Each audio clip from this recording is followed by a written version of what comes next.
I'm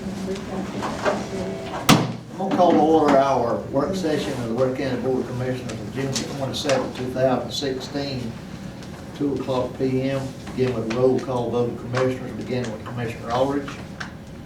Commissioner Aldridge. Commissioner Dixon. Present. Commissioner Turner. Present. Commissioner Nixon. Present. And the chair is present. Let the record show Madam Clerk that Commissioner Aldridge is absent. Okay, this time for the invocation that I will do, and Commissioner Allegiance by Commissioner Nelson. Heavenly Father, we do thank you again, oh God, for another opportunity to come to be about the business of our community, Lord. God, we trust, Lord, that everything that we say or do today, Lord, will be most pleasing to you. Lord, we ask you to bless each and every department head that's here and each guest that's here, oh God, as they stay and they leave. Lord, give them traveling mercies and a safe travel back to where they came from, Lord. And we give you all the honor and all the praise for we ask it in your wonderful name. Amen. Amen. Please join in the pledge. Allegiance to the flag of the United States of America and to the republic for which it stands, one nation, under God, indivisible, with liberty and justice for all. Okay, I'd like to thank Ms. Meyer for being here today from the Wake Off Journal Herald. She's so thankful to be here for us, and we got Ms. Jennifer. We thank you for taking there, our attorney. We'll get right into our short agenda.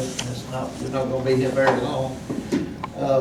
Ms. Gail Serfit called me about coming before the commissioners and speaking, and from the Ware Children's Initiative, and that organization does a wonderful job, and she wanted to come and give us a report. And Ms. Gail, you and your both of you can come if you'd like to. Give us your name and address for the record. I'm Gail Seifert. I'm the coordinator of the Ware Children's Initiative. I live in Blackshear in Pierce County. My heart lies in Ware County. That's where I do all my work. I came to the commission some time ago. I think this is the third time maybe we've been here. And I wanted to update you on the transitional housing that we have here in Ware County. We had tried for a long time to open, when I say a long time, I mean about 3 or 4 years, to open the Salvation Army shelter. We couldn't do it.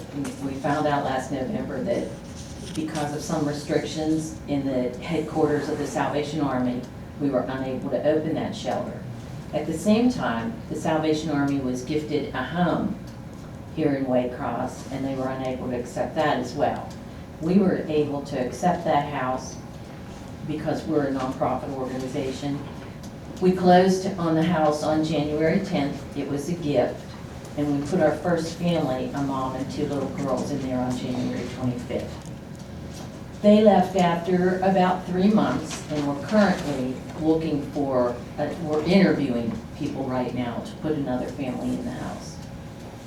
You know, we thought maybe we did this backward. That at first we thought we should open the shelter and then move people onto a transitional home to stabilize them further. But, you know, God works in strange ways. He wanted us to have this house and start this way. So it's gone really well.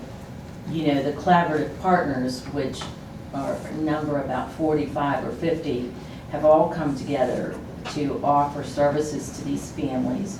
So not only do they get shelter, but they get the wraparound services that will ensure they don't end up homeless again or precariously housed.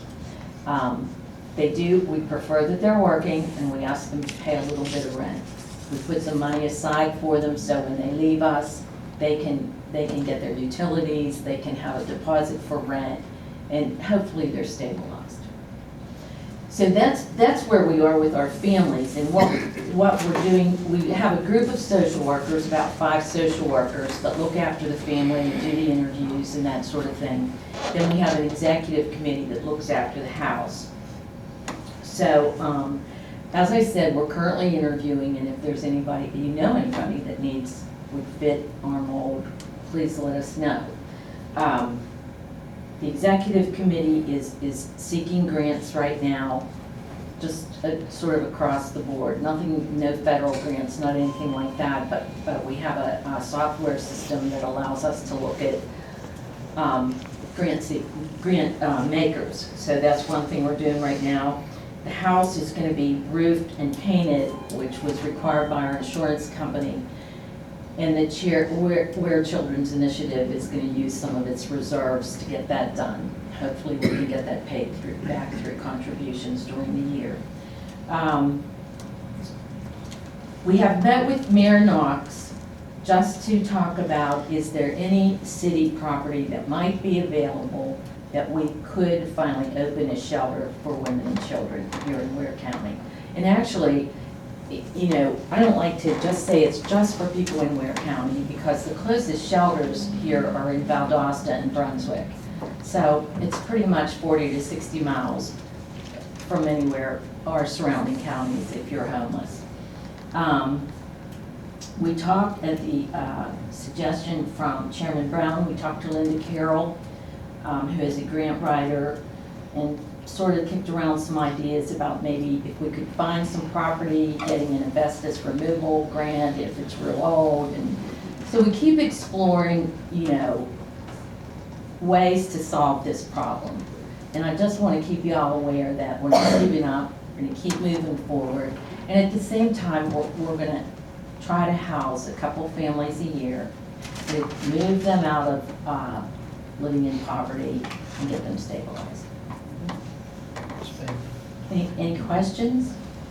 Yes, ma'am. What's the stay time for families? We say anywhere from 3 to possibly 24 months. So the social workers look at the whole package and see what needs to be done and sort of put a timeline around it. Have you spoken with the chairman of the WWDA? No, I have not. That's William Clark. If you'll talk with them, the WWDA is a public corporation, and in their statute, they are encouraged to provide assistance for various, and they're not restricted to 501c.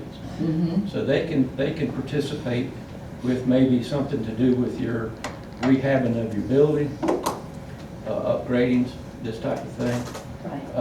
I don't think that they can actually provide day-to-day maintenance, but they can help you with your capital improvements. Okay. If you would speak with William, I'm sure they probably could help you in that area, and will help you more than likely. And that's Dr. William Clark? That's Dr. William Clark. Okay, thank Yeah. you. That And- never and- crossed my mind. And That's they great. are a public corporation. They are granted by the state of Georgia to be able to do these things on behalf of the taxpayers of the communities. Thank you. Mhm. Thank you. Appreciate that. You're welcome. Anyone else have any questions? You had a resolution that, do we have that resolution? It's right here. Okay. And we'll prepare that and have it read at our meeting in July. Okay, great. And we'd like for you to come then. I will. I don't see the need for you to come at 2 o'clock, come at 5. That's whenever it'll be publicized on TV. Okay. That'll be the second Monday in July. I appreciate it. And on behalf of the Board of Directors of the Ware Children's Initiative and all of our collaborative partners, we appreciate all that you do. And bring any of the other ladies or gentlemen who'd like to come with you. Let me say this also, they also handle real estate. I mean, they have a wide variety of options that they can help you with.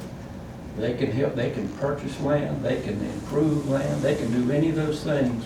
And it could be that they have a facility or may be able to acquire one. And that's the purpose of the WWDA, not just to recruit industries. It's also to be a public service. Great. That's, Okay. I mean, that never went over my radar at all. I appreciate that. You're welcome. Thank you. Any more questions? Thank you, Ms. Gale. Thank y'all for coming. Thank you. All right, Mr. Manager. Item one, Commissioners, tab eight, approval of the ACCG Irma insurance policy. Yes, sir, this is our property and liability coverage for the year. As you see and put in here for informational purposes, we've got a dividend credit, about 10%. We get a $10,000 safety credit for the safety program that staff runs and the various initiatives around local government risk management services. But it's comparable to last year's renewal.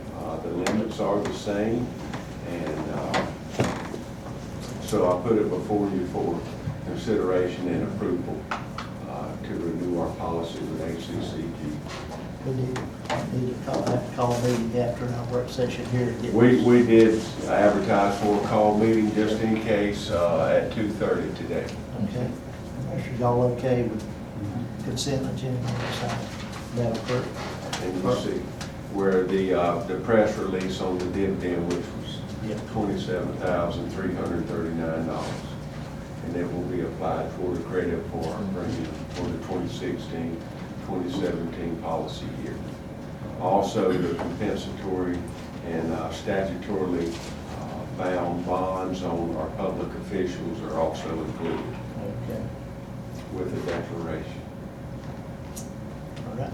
Any questions, Commissioners? Two. All right. Item two, request to approve continuing resolution to operate under the fiscal 2016. Yes, sir, this is a maintenance item that we do until we get our FY17 budget approved and adopted. We've got our clerk on board now. She helped, well, not help, she did plug in our insurance numbers that we have, our new census on our insurance numbers and for our premiums. And we found our $170,000 and it's applied to the bottom. But anyway, long story short is, there was two options that the board approved, the base and the buy-up. And so we have that census data. She's plugged it in. The only thing we have to plug in now is our HRA. I'm going to say we're still somewhere near $22 million with all that plugged in. So we're going to need to look at about $1 million a cut across the board. And we'll dig in further as we plug in our HRA and our other operational things and see where we are with our appropriations and our budgets. This closure this year looks favorable. Mr. Tillman was in last week sometime and we spoke for 15, 20, 30 minutes about closing out this year and where we would wind up.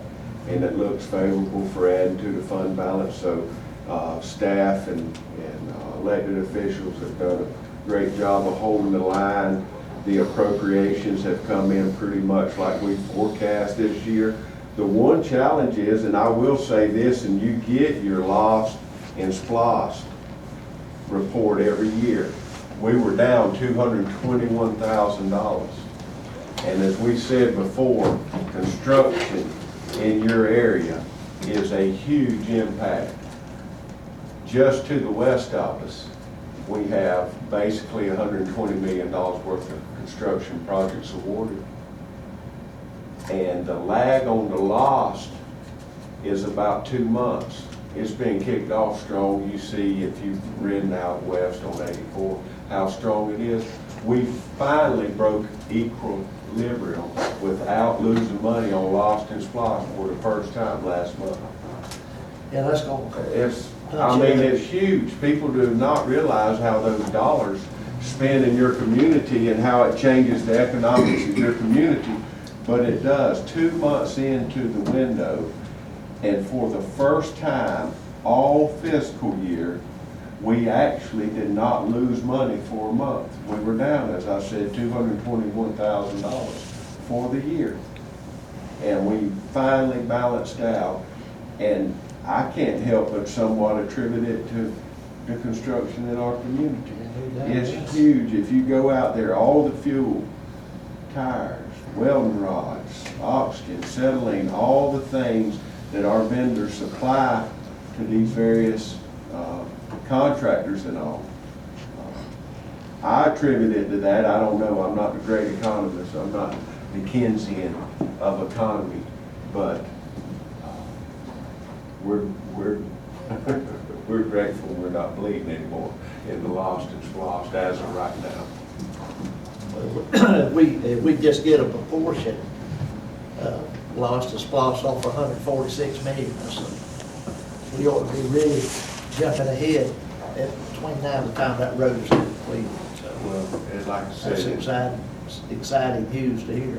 it's, you know, I think it's kind of telling the first positive month that we've had lost and splost. Now, not by much, but it was comparable to the previous year because we tracked cumulative for the year and also associated with the month. And we've been down every month this FY until now. And so that's good news. But anyway, this is just a resolution to continue until we get everything ironed out and all of it. Commissioners, y'all okay with that? Yes, sir. Okay. That's how it is. All right, that's the only two items we had, commissioners' items. Commissioner Nelson. I just want to make sure that we put on the agenda for the 11th, Cesar Brown and do the proclamation, have a proclamation ready for him that day. Yeah, for. Yeah, I already spoke with him, yeah, he's coming that day. So we'll have two of them. Okay. All right. I have a question. Yes, sir. That Needham Road still bothers me. We attributed the damage to the trucks coming out of there that's all in dirt for the project out on 84. Yes, sir. Is it possible that the pavement there is inadequate, that we didn't get what we paid for? Well, the pavement and the base application that are out there, I'm gonna say would go back sometime to the 80s or something like that. No, sir, it is not as a rule for those type impacts, which is estimated just for that one contract to be over 50,000 loads. I don't know how many loads of timber historically we've hauled out of there, but I would doubt it's 50,000 because let's say it's been built 40 years, I doubt there's been 1,000 loads of timber every year. Biomass vault had 65. I had 63,000 loads of logs hauled in there last year. And For 1 year, and that's history, and a lot of that comes from various areas. So no, sir, it's not set up to handle that like 90% of the county roads are anyway for those type impacts. Well, notice it appears when they're coming out of the pit that it's when they change gears, is when it kicks up the gravel, because of the spacing of it. Right. I don't know, I ain't been out there with a stopwatch or anything for watching them, but that's what it appears to be. Well, when you get on up there to the railroad tracks, from the railroad tracks to 84, it don't turn up there. They're changing gears there also. But why is that piece of pavement better than where they're coming out at the pit? And also on 84, they're making the same type turn on the 84 as they would coming out of that pit. Right. And they're not tearing up 84. Well, 84 has an altogether different pavement design. And I would speculate, but do not know, between the railroad tracks and 84, if DOT didn't tie that in and beef it up when they did that. Now, I don't know that. It may have been dirt off of 84 across the railroad tracks and into Needham, all the way through 8 Mile Post Road back to Gibbs Road. But we do know that what type of base is up under there from the tracks all the way, I'm going to just say, all the way back around to Gibbs Street. And it's an old San Bitumen. It's a good product. It's just not made up, made to carry those type of weight limits and all on them. And like you said, the twisting and the turning and the amount of weight on those axles are really heavier than they are on timber on those trucks. Those are some of the most, per axle, the heaviest weight limits that you're going to get. And so, 30, 40 years ago when Needham was built, and I'm going to say it was approaching probably It was the eighties. 40 years, better than 40 years ago. You know, it's held up well for what it is and for the remnant amount of timber harvesting that has happened. But I've got some stuff further in the agenda here today that I think will maybe make us all feel better with the current contractor who's out there. But you're right, I mean, it's funny how it's just certain areas. Yeah. And, but I would say it's got to do with the stabilization and the soil that's up under there, which is erratic at best when you build a county road. It's not all consistent, imported, borrowed. Most of it's built with what is in place. Okay, any more questions? That's all it. Okay. All right, I don't have any, Mr. Manager. Do you? One thing is back in 2014, there was a conversation with Commissioner Dixon that had received a citizen complaint on Spring Street about an improper speed limit posting, and it was improper, so we all agreed to remove it. It really should have been posted at 25, but somewhere it got posted at 15, so we pulled that. Well, recently, with a little bit of work that we have going on Spring in Kingsville, got another request from the guy that was initially speaking to us about posting it and putting speed bumps in the subdivision. And he called and asked, well, if we can't do it at the 15, can we at least put up a sign for the 25? And so it's a citizen that lives in, I think it's Sweet Gum Terrace subdivision, out off the Jamestown Road toward the River Bridge and Shrine Lake in that area. He asked about if it was okay, and I said, well, I remember the history of the subject, and he said, well, they came out here and pulled the sign, and I said, well, it was illegally posted at 15 miles per hour, and so we did pull it. But he asked about putting back up the 25 mile per hour sign, which I think is state code for an unregulated subdivision area of that length. And so I told him I'd bring it back up to the commission.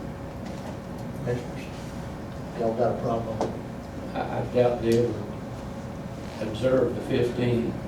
They probably drove 25 or 30 anyway, so. And I told him we did not approve and put speed bumps in subdivisions to start Did we with. take any action on the changing that sign whenever it was? Well, it was a general conversation. I looked back up the minutes from the work session Yeah. in September 2014 and did verify that the sign is gone, so evidently Public Works removed the sign.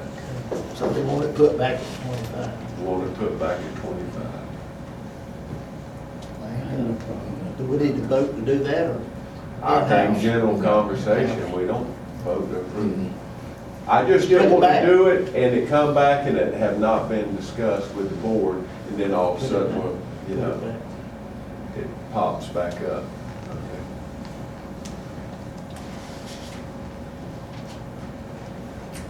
Next item. Yes, sir.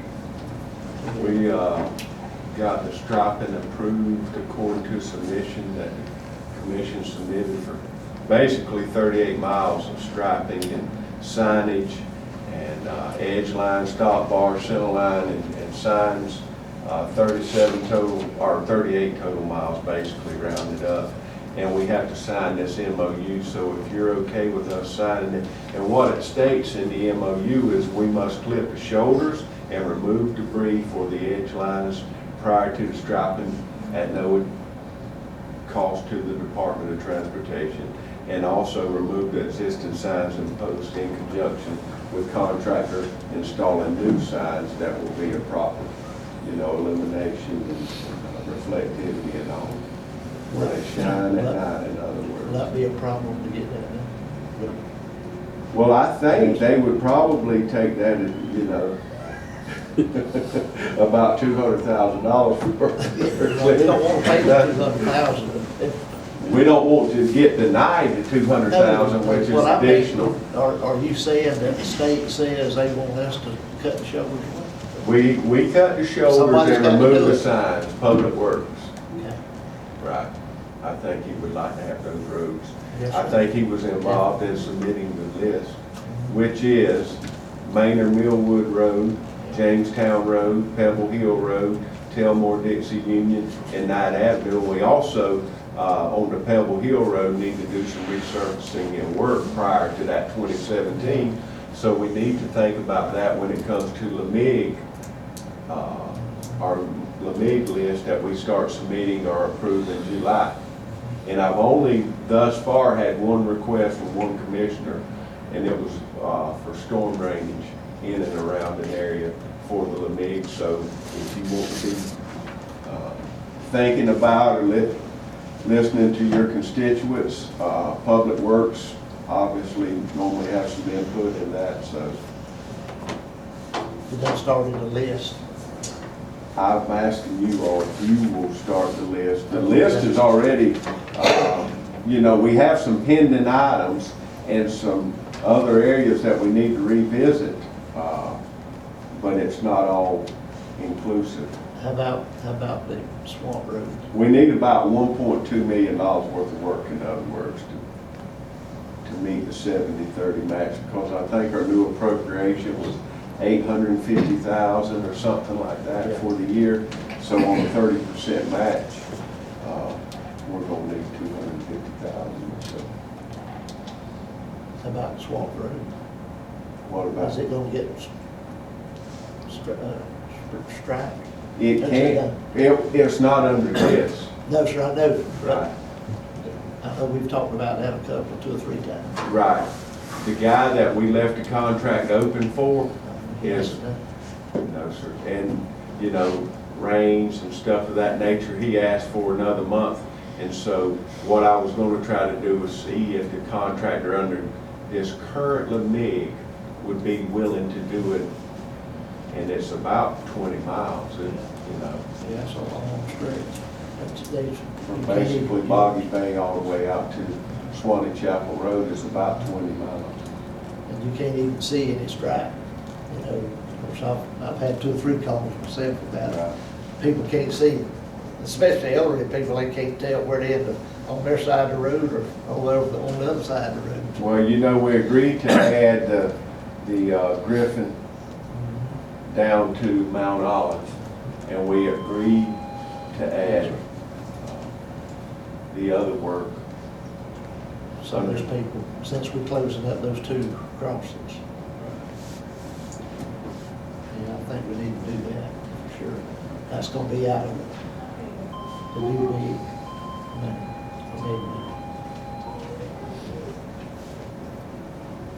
Okay. Everybody okay with it? All right. Proceed. All right, and getting back to Needham Road, as Commissioner Dixon discussed, there's correspondence that we had from McClendon, who was the major dirt hauler right now. They agreed to certain things, but one of the things that we discussed at our meeting, our speed ordinance out there appears to be the last adopted speed ordinance that we had. In that particular area appears to be 35. So if the commission would agree to lowering it 10 miles per hour, like section 150 of the DOT policy says, without any further action in a construction zone, they can automatically, by state law, lower 10 miles per hour. Where ultimately speaking, through the Department of Public Safety, the sheriff and commission agreed to the speed ordinance and to use, you know, to be able to use radar. So if the commission's okay, we will post and lower that section for the duration of construction, 10 miles per hour. And that will bring it down to a safety factor. They're gonna put up some signage. They're gonna have the lights that light up, some flags, some posts, rough area, and then we lower our speed limit. they do these things, they've agreed to correspond with Public Works, and at no time, what I stated to them, do we allow or leave in a state of disrepair by any reasonable judgments as dangerous to the traveling public, and that public safety is our number one concern, and they agreed with that. And advance warning, stuff of that nature, they came back with an email, and at some other time, and trying to use a little vision, at some other time, there's going to be other contractors that come online in that area hauling from pits, from what I'm hearing, other approved pits in that area, and we'll bring those into the mix. And I don't know if we'll prorate it out, but they've agreed to cut those areas out and put back in suitable base material for, and keep it graded off for the duration of their contract and their dirt haul. Did they request the speed limit reduction? That's what we discussed at the meeting as a safety measure, and I spoke with the district engineer or the district traffic engineer with GDOT, and we all said, you know, if we lower the speed limit and post it that way and the commission approves it, that's only adding to the safety and diminishing our liability through that construction zone area. If they don't adhere to it, then that's a regulatory issue from the sheriff and state patrol side, I guess. I agree. I think it I needs wouldn't, to, it's got to happen, because I've had several people call me about it, you know, saying, man, you run up on that thing, tear your car up. Of course, many loads of dirt is coming out of that one pit, 55,000 loads, 700, I think the tapes I got was 770,000 cubic yards of dirt. That's a lot of weight to put on that road. Over Plus, time, you know? maybe other stuff too. Oh, yeah, yeah. They said that they would have, this is their foreman or superintendent, that they would have the lion's share of their dirt haul, believe it or not, by January or February of this year, weather permitting, they're hitting all their targets. And that's over 600,000 yards of it, of the classified material. And then they'll have another 100 some odd thousand, but we should know what our problems are by then. It may be from one end to the other. We may have to rebuild a road. But you know, it's that old side effect. Everything impacts something else. We want 84 built for the safety of our citizens. Now we got another safety issue, so you can't box it all up, but we need to reasonably work for the delivery, and we're gonna have impacts. Yes, sir.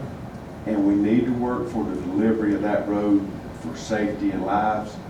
And in unison with that, we also have this other impacts. So when it's all said and done, maybe we can all come out good neighbors. That's what I was telling them. We don't want to slow down the progress of safety, but We sure don't. we don't want to create another major safety issue either.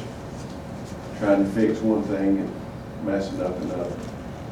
We need to add this to our agenda to vote on it, or? I think We'll it's, do it I mean, in-house. Just directed. I think we can Y'all do it by okay? direction, and it's recording in our meeting minutes. Yes, sir. Have at it. And I'll report that to the regulatory agencies that monitor those areas. And that's pretty much all I have, Jim. Okay. Anybody else got anything they want to say? I'll make a motion to adjourn work session for 10 minutes. Make a motion, we adjourn. Second. Got a motion second, all in favor, say aye. Aye. We'll be back to vote on these many items.